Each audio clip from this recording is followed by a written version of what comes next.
인생의 풍랑을 지날 때, 인생의 풍랑을 지날 때라는 제목을 가지고 하나님의 말씀 나누겠습니다. 여러분, 우리 삶에 이렇게 풍랑이 찾아오죠. 오늘 짧은 본문 말씀을 보게 되면 예수님께서 재촉해서 제자들을 이렇게 보내시는 장면이 나옵니다. 예수님은 제자들이 풍랑을 만날 것을 아셨어요.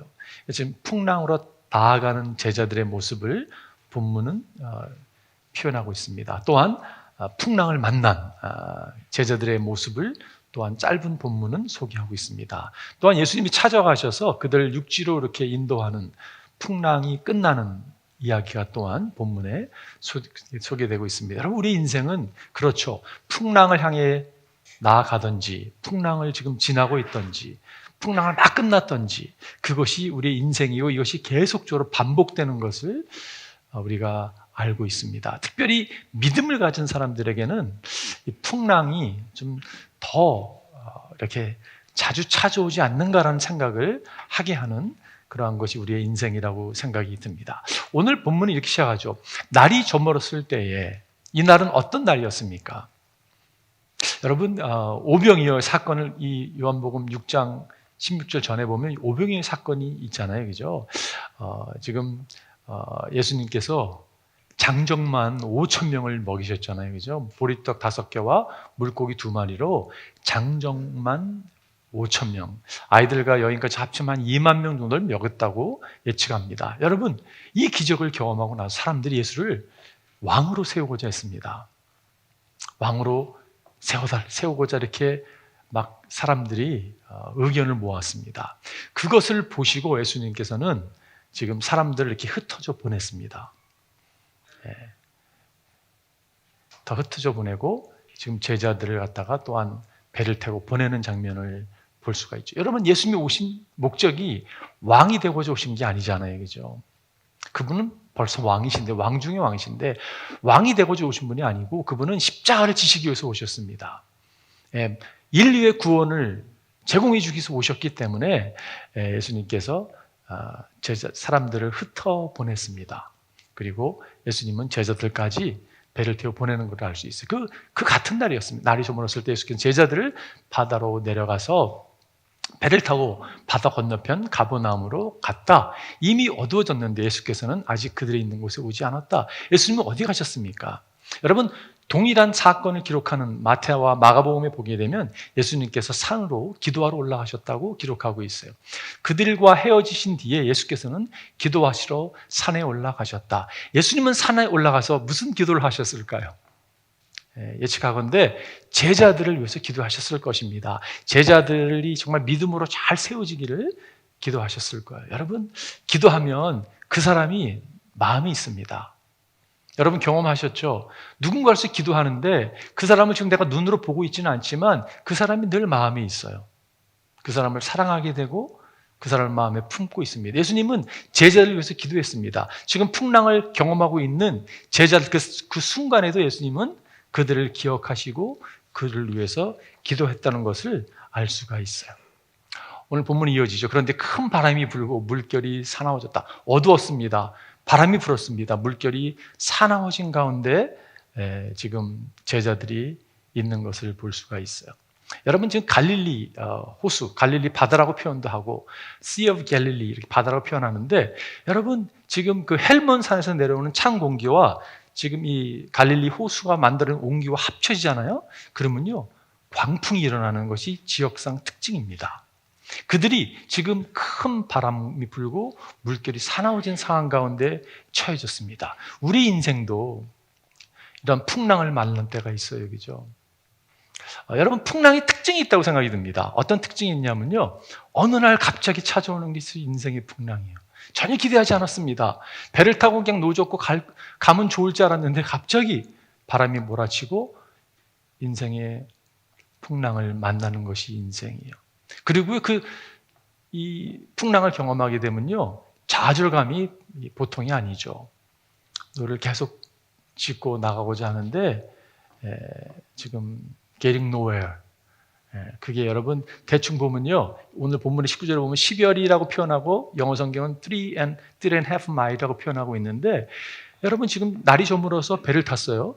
그런데 다른 복음서에 보게 되면 새벽을 맞이합니다. 최소한 7시간, 6시간, 7시간, 8시간 장기간에 지금 노를 짓고 있음에도 불구하고 getting nowhere, 아무것도 가지 못하는 1시간이면 갈 곳을 갔다가 지금 노를 지면서 얼마나 좌절감이 심했겠습니까? 그게 여러분 인생에 어떻게 보면 찾아온 풍랑입니다.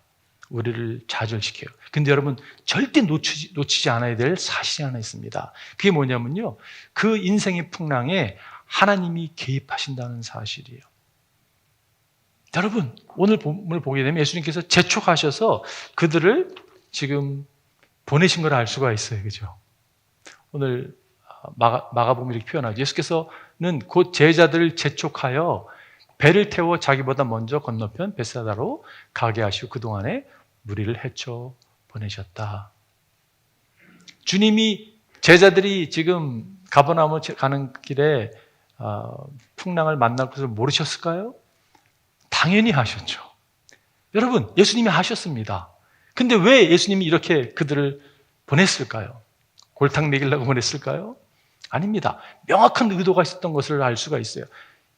예수님은 하나님이십니다. 그분은 전지하신 분이세요. 엄니션가하십니다. 모든 걸 다 보고 알고 계시는 분이세요.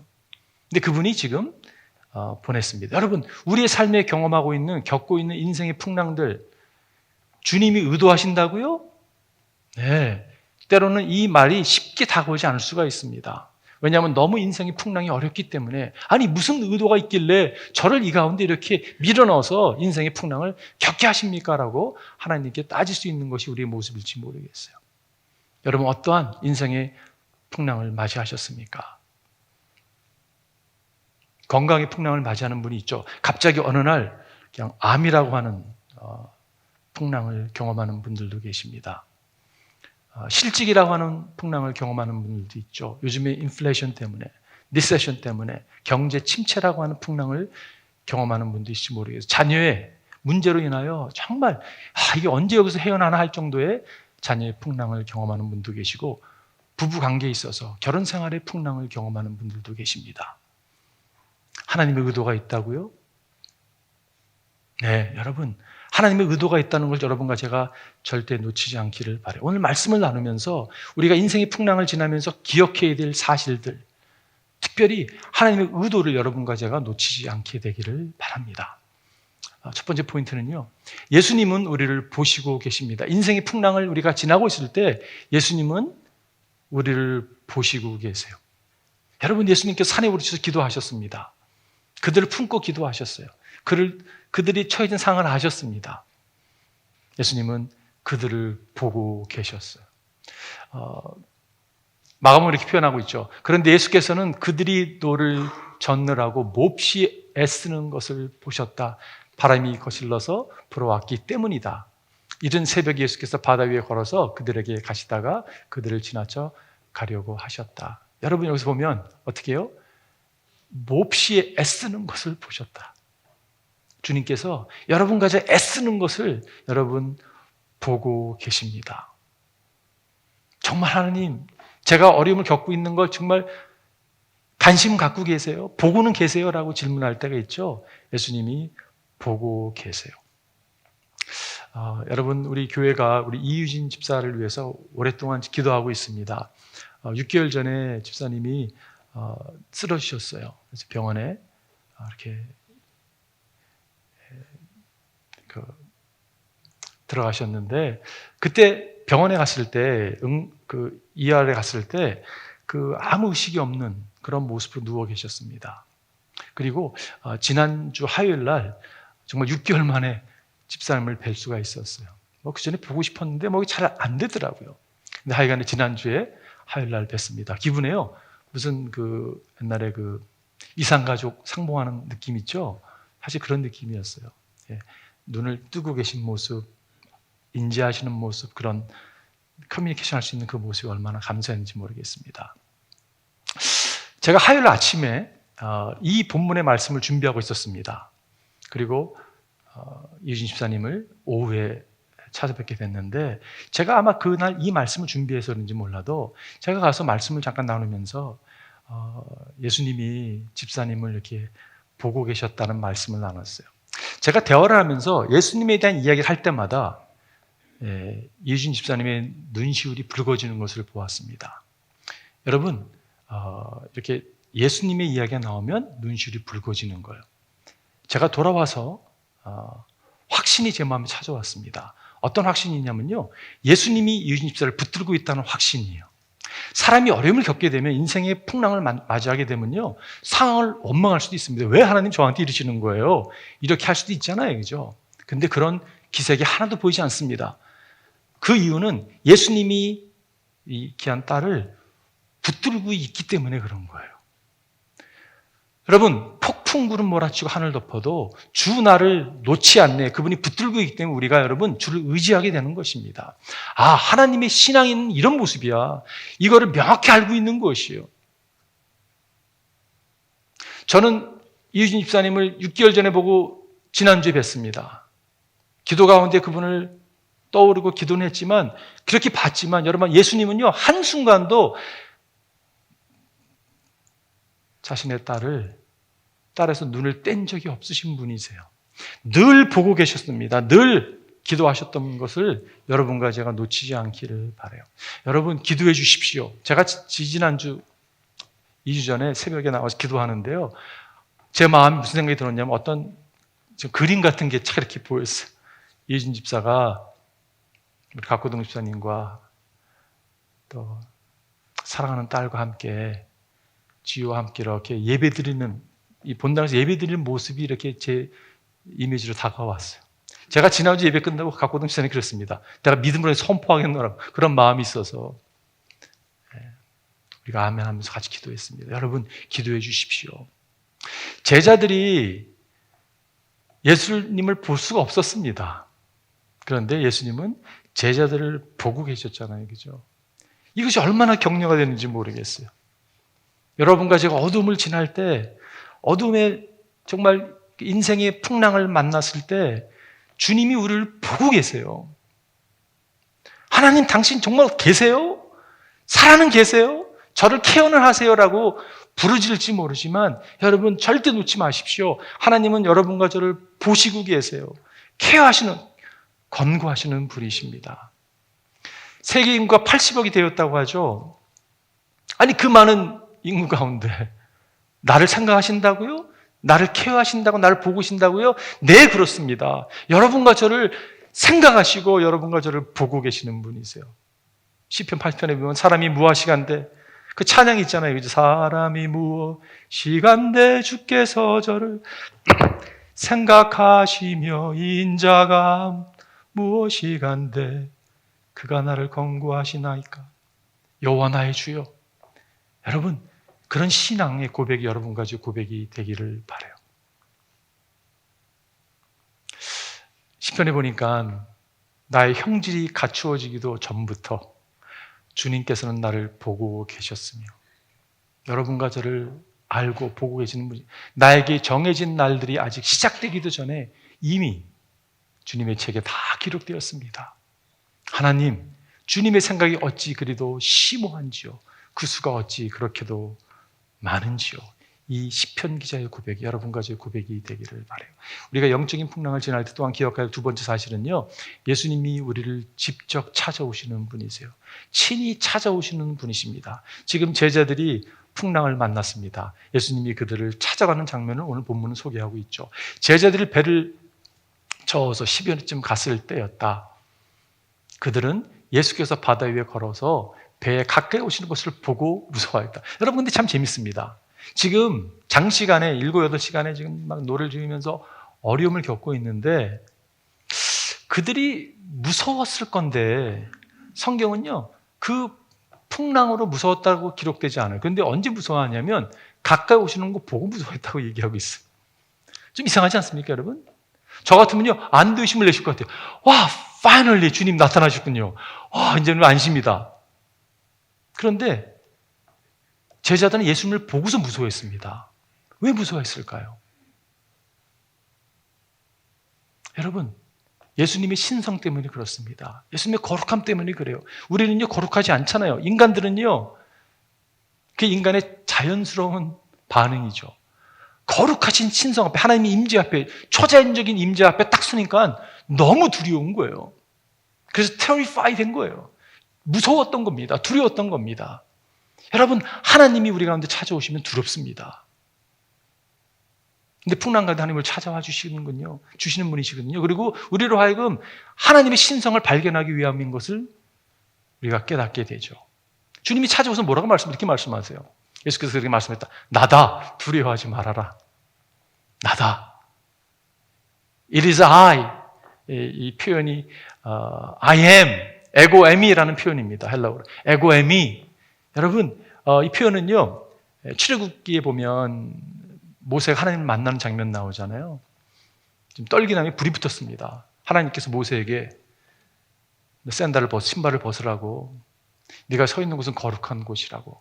그러면서 I am, 하나님이 내가 누구냐면 I am, 내가 야훼라고, 내가 하나님이라고 모세에게 말씀해주는 동일한 표현이에요. 여러분, 예수님께서 내가 하나님이라고 증언하는 거거든요. I am 이렇게 증언하는 거예요. 그 신성에 제자들이 놀란 겁니다. 와, 뭐 너무 무서워하는 거예요. 요한복음에서 기적들이 나오는데 기적은요, miracle이라는 단어를 쓰기보다는 sign이라는 단어를 사용하고 있습니다. 표적이라고 이야기하고 있어요. 지금 예수를 포인트하는 거예요. 예수가 그리스도인 것과 그분이 모든 인류를 구원케 하고 오시는 메시아인 것, 하나님이라는 것을 포인트하고 있는 것을 보게 됩니다. 예수님께서 증언하시고 I am. 이사야가 하나님 임재 가운데 나갔을 때 여러분과 두려워 떨렸습니다. 뭐라고 고백합니까? 하나님, 제가 화가 저에게 임했습니다. 전 죽게 됐습니다. 제가 입술이 부정한데, 내가 부정한 입술 가운데 살아가는 사람 가운데 하는 일원인데, 내가 거룩한 하나님을 오늘 배웠다고, 저는 죽게 됐다고, 저주가 임했다고 표현할 정도로 하나님 신성 앞에 제자들이 두려워했던 것을 알 수가 있어요. 베드로가 예수님을 처음 만났을 때, 주님, 저를 떠나소서, 저는 죄인입니다 고백했던 것, 그것은 그분의 신성 때문에 그렇게 고백했던 거거든요. 여러분, 우리 인생의 풍랑을 지날 때 주님은 우리를 찾아와 주시는 분이세요. 그래서 주님이 당신을 보여주십니다. 명확하게 드러내 주시는 거예요. 그냥 이분은 단순한 선생이 아니구나, 그 티처가 아니구나, 이분은 사람이 아니구나, 이분은 하나님이구나, 그거를 여러분 깨닫는 것이 축복이잖아요. 그죠? 인생을 살아가면서 가장 중요하고 가장 필요한 것이 있다면 예수 그리스도가 누군가를 깨닫는 것이에요. 근데 주님은 우리 삶 가운데 특별히 어려움을 지날 때 찾아오십니다. 그리고 당신을 보여주세요. 그거를 붙들 수만 있다면 인생의 풍랑은 축복이 되는 거죠. 고생은 고생대로 하고요, 예수님을 알아보지 못한다면 얼마나 속상한 일이겠습니까, 여러분? 여러분과 제가 주를 알아보고 주의 이름을 부르고 주님께 경배하는 자리에 나아가기를 바라요. 시편 기자가 이렇게 고백합니다. 주님은 나의 빛, 나의 구원이신데 내가 누구를 두려워하랴? 주님이 내 생명의 피난처신데 내가 누구를 무서워하랴? 내가 사람을 두려워하고 사람 무서워하는 삶을 살았다면 이제 멈추고 내가 정말 두려워해야 될 분, 그분을 두려워하며 알아보고 두려워하며 살아가는 여러분과 제가 되기를 바라요. 마지막 세 번째는요, 예수님은 우리의 믿음을 세우십니다. 이게 주님의 의도입니다. 예수님께서 제자들이 풍랑을 만날 것을 아셨어요. 그래서 재촉해서 보내셨습니다.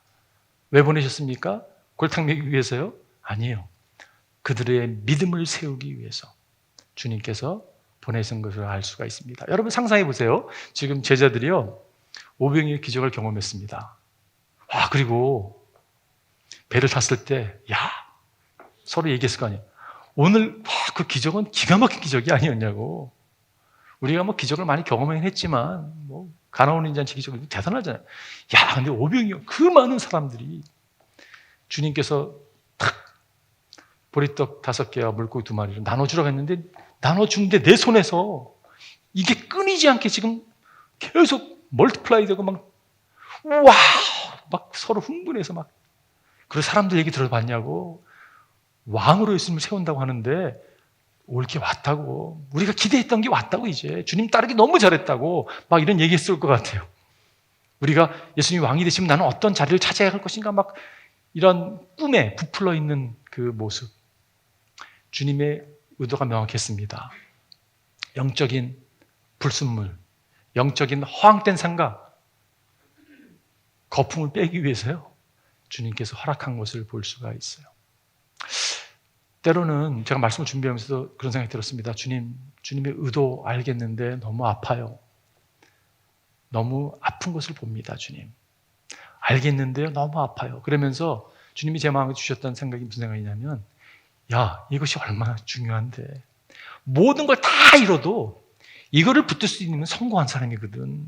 이게 가장 중요한 건데 세상을 다 얻고도 이걸 놓치면 얼마나 그 인생은 불쌍한 인생이냐고. 그런데 세상을 다 잃어도, 내가 갖고 있는 걸 다 잃어도 이것만을 붙들 수 있다면 그 사람이 축복된 삶이라고. 그렇다면 주님, 믿음보다 귀한 건 없군요. 하나님의 관심은 우리의 컴포트에 있지 않습니다. 하나님의 관심은 우리의 캐릭터에 있어요. 하나님의 관심은요, 우리의 편안히 살다가 룰루랄라 살다가 가는 거기 있지 않습니다. 하나님의 관심은 우리의 믿음에 있습니다. 예수 그리스도의 인격을 닮은 믿음의 사람으로 세워지는 것, 그것을 주님이 원하시죠. 그러기 위해서 주님은 우리를 믿음을 세우기 위해서 여러 가지 인생의 풍랑을 허락하시는 것을 보게 돼요. 어느 한 사람이요, 병약자였습니다. 몸이 너무 약한 사람이고 늘 그냥 아프고 기침하고 누워있고 그러는 사람인데, 그 사람은 집 앞에 큰 이게 바위가 하나 있는 거예요. 그래서 그 바위를 저것 때문에 참 들락날락하기 너무 어려운데 불편한데 고민하고 있는데 하나님 꿈에 나타나셔서 바위를 밀어라 그러는 거예요. 그래서 이분이요, 희망을 가지고 바위를 밀기 시작했다고 합니다. 한 8개월쯤 밀다 보니까요, 얼마나 이게 움직였을까 그래서 측정을 해봤대요. 그랬더니 1인치도 안 움직였대요. 속상할 거 아니에요, 그죠? 바닥에 축 주저앉아서 울기 시작합니다. 하나님 이럴 수 있냐고. 하나님 나타나셔서 내가 그 바위를 밀라고 그랬지 옮겨준다고 얘기하지 않았지 않냐고. 이 사람이 그 말이 그 말 아니냐고 막 따지는 거예요. 그러다가 가서 네 모습을 거울에 한번 비춰보라고. 이분이 가서 딱 비춰보니까요, 여러분 김종국이라는 사람 아세요? 머슬맨이 됐습니다. 몸이 너무 좋아진 거예요. 생각해보니까 기침도 안 하는 거예요. 생각해보니까요, 밤에 잠도 잘 자는 거예요. 하나님의 의도는, 하나님의 계획은 그 바위를 움직이는 게 아니라 이 사람을 움직이는 거였죠. 여러분, 인생의 풍랑을 지내면서 하나님 왜 이거 해결해 안 해주세요? 라고 우리가 이야기할 때가 많습니다. 하나님은 그 문제를 뽑아주기보다는 문제를 뚫고 할 수 있는 믿음의 사람으로 우리를 세우고자 하는 의도를 깨닫게 되죠. 어떤 문제를 우리가 직면한다 할지라도 그것을 뚫고 갈 수 있는 그런 믿음의 사람, 그런 믿음의 사람이 되기를 주님의 축원드립니다. 오늘 이 같은 이야기를 담고 있는 마태복음 보면, 그리고 그들이 함께 배에 오르니 바람이 그쳤다. 배 안에 있던 사람들은 그에게 무릎을 꿇고 말하였다. 선생님은 참으로 하나님의 아들이십니다. 여러분, 놀랍지 않습니까? 풍랑을 지나고 나서 예수님에 대한 이해가 바뀐 거예요. 오병이어의 기적을 행하고 나서 이렇게 고백하지 않았습니다. 정말 대단합니다. 우리 예수님 대단해. 그 정도에 멈췄지, 선생님은 참으로 하나님의 아들이십니다. 신앙 고백하는 모습이 없습니다. 여러분, 인생의 풍랑을 지나면서 주님이 어떻게 보면 우리에게 원하시는 것이 있다면 이 대목이라는 것이에요. 예수님에 대한 관점이 바뀌는 거예요. 예수님에 대한 이해가 이전과 달라지는 것이에요. 그것을 주님께서 우리 삶에 원하는 것을 깨닫게 됩니다. 귀로만 듣던 예수님이 눈으로 본 바 되고 손으로 만진 바 되기를 바랍니다. 건성으로만 믿던 신앙이 올인하는 신앙으로, 명목상 나미러난 크리스찬이 아니라 정말 성령 충만한, 주님 없으면 한순간 살 수 없는 고백하는 그러한 믿음의 자리로 주님이 이끄시는 것을 보게 돼요. 제가 이 히브리서 말씀 읽다가 제가 아내 앞에서 내가 설교만 했어요, 이번 주에요. 좀 고쳐달라고. 제가 이걸 딱 읽는데 눈물이 확 쏟아졌어요. 당신 왜 그래? 너무 그러더라고요. 여러분은 어떨지 모르겠어요.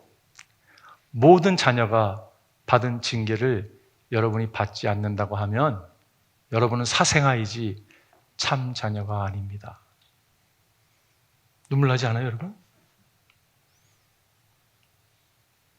다시 읽겠습니다. 모든 자녀가 받은 징계를 여러분이 받지 않는다고 하면 여러분은 사생아의 참 자녀가 아닙니다. 무릇 징계는 어떤 것이든지 그 당시에는 즐거움이 아니라 괴로움으로 여겨지지만 나중에는 이것으로 훈련받은 사람들에게 정의의 평화로운 열매를 맺게 합니다. 우리가 겪는 인생의 풍랑, 우리가 자녀됨을 증거하고 있어요. 얼마나 감사한지 모르겠습니다. 하나님은 우리의 믿음을 세우시는데 어떠한 믿음을 세우기 원하실까요? 여러분, 하나님은 우리 믿음을 세우기 원하시는데 어떤 믿음을 세우기 원하시냐면요, 이벤트형 믿음이 아니라 이벤트형 믿음, 어떻게 보면 단발성 믿음이 아니라 지속적인 믿음, 연결성이 있는 믿음을 세우기 원하십니다. 이런 거예요. 수련회 갔다가 은혜 받았어요. 근데 내려오는데 차 타고 내 집에 딱 도착하니까 은혜가 사라져 버렸어요. 단기 선교 와서 막 은혜 받고 막 성령 충만했습니다. LAX에 딱 내리는 순간 싹 사라져 버린 거예요. 그거를요, 이벤트형 신앙이라고 얘기하고 싶어요. 단발성. 근데 여러분, 지속성 믿음, 연결성 믿음, 컨티뉴이티가 있는 거예요. 지금 예수님께서 가나오는 잔치에서 물을 변하여 포도주를 만드셨습니다. 와우! That's great miracle. 그리고 막 흥분해요.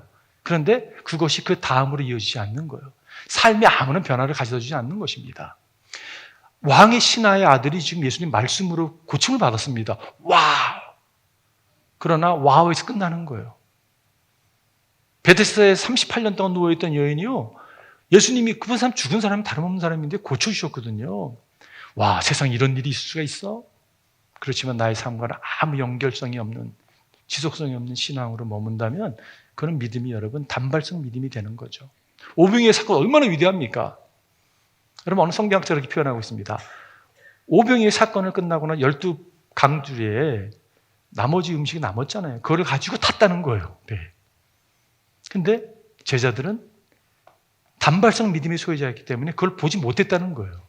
풍랑이 일었는데 그걸 봐야 되는데 보지 못했다는 거예요. 여러분과 저의 믿음이 그랬으면 좋겠습니다. 연결성이 있는 거예요. 어제나 오늘이나 내일 주님은 동일한 분이시고 나의 삶에 주님은 이렇게 역사하시는 분이셔. 환경이 좋으면요, 주님을 열심히 따르고 막 할렐루야 하고 막 성령 충만한 것 같아요. 환경이 어려지면 어디가 숨어버리는 거예요. 나타나지도 않는 거예요. 여러분, 이것은 이 컨티뉴이티가 아니라는 거잖아요. 그죠? 지속이 있는, 연결되는 신앙이 아닙니다. 주님이 우리에게 원하는 신앙이 있다면 저는요, 이러한 어제의 주님이 오늘의 주님이 되고, 어제의 기적이 오늘의 기적이 되고, 그것이 내일까지 이끄는, 인도하는 그런 믿음의 사람들이 되기를 바라요. 그게 주님께서 우리를 향하신 의도적으로 찾아오시는 모습이라고 생각이 듭니다. 제가 결론을 내리면서 오늘 결론의 마지막 성경 구절을 뽑았습니다. 그래서 그들은 기꺼이 예수를 배 안으로 모셔들었다. 배는 곧 그들이 가려던 땅에 이르렀다. 오늘 본문은 예수님이 오셔서 배가 육지에 도달했다라고 끝나는데 마태복음, 마가복음에는요, 풍랑이 그쳤다라고 이야기하고 있습니다. 여러분, 답이 뭐냐면요, 예수님의 임재입니다.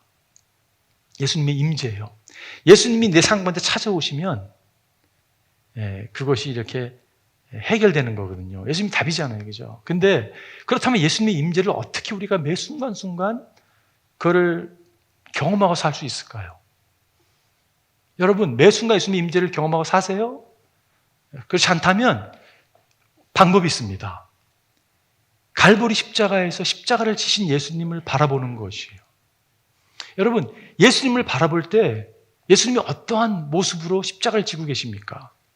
예수님은요, 지옥을 지금 우리를 대신에 지옥을 경험하고 계시는 거잖아요. 그죠? 예수님에게도 나름 풍랑을 경험하는 거잖아요. 그죠? 근데 예수님께서 십자가를 지시면서 주님께서 여러분, 우리를 보고 계시잖아요. 그죠? 우리의 십자가를 참으신 이유가 우리의 구원을 위함이라고 성경은 말씀하고 있잖아요. 그죠? 지금 당신께서 십자가를 지시면서 참으셨어요. willingly 참으셨습니다. 사랑하셨기 때문에. 우리가 그거를 보는 거예요. 그러면 어떤 답이 나오냐면 예수님이 십자가에서 모든 걸 참으셨다는 것은 내가 겪고 있는 풍랑을 지금 바라보고 계시면서도 기다리고 계시고 참고 계시는 거잖아요. 그죠? 참난 표현이 정확하지 않을 수 있는데 포기하지 않는 말이 맞는 것 같아요. 여러분, 십자가에서 포기하지 않으셨잖아요. 그죠? 우리가 겪고 있는 이 풍랑을 주님께서 포기하지 않고 보고 계신다는 사실, 그거를 우리가 바라볼 수 있다면 하나님의 임재는 우리 가운데 찾아온다는 것이요. 하나님의 사랑을 묵상하게 되면 하나님의 사랑, 나를 행하신 주님의 사랑, 그 사랑에 녹아질 수밖에 없잖아요. 그러면 그분의 이름을 부를 수밖에 없습니다. 어찌 그분의 이름을 안 부를 수 있겠어요, 여러분? 와우! 이게 예수님의 사랑이구나. 그러면요, 어떤 변화가 일어나냐면 자유함이 찾아오는 거예요. 내가 종교인이 돼가지고 뭐 행하고 이런 데 완전히 자유합니다, 여러분. 주님의 사랑이 모든 인간이거든요. 그러면서 나의 정체성을 명확히 드러나 주는 거예요. 내가 그 이름을 부를 때 그분은 나의 아버지가 되시고 나를 모든 것을 포기하지 않고 사랑하시는 그분 앞에 녹아지는 거예요. 그분의 이름을 부를 때 그분의 임재가 찾아올 수밖에 없는 거죠. 여러분, 이번 한 주도 혹시 우리가 풍랑 가운데 계시다면 주님의 임재를 구했으면 좋겠습니다. 예수님은 여러분과 제가 처해 있는 상황을 보고 계시고 다가오시고 우리를 세우기 원하시는 분이라는 사실을 한순간 놓치지 않는 여러분과 제가 되기를 바라요. 한번 기도하겠습니다.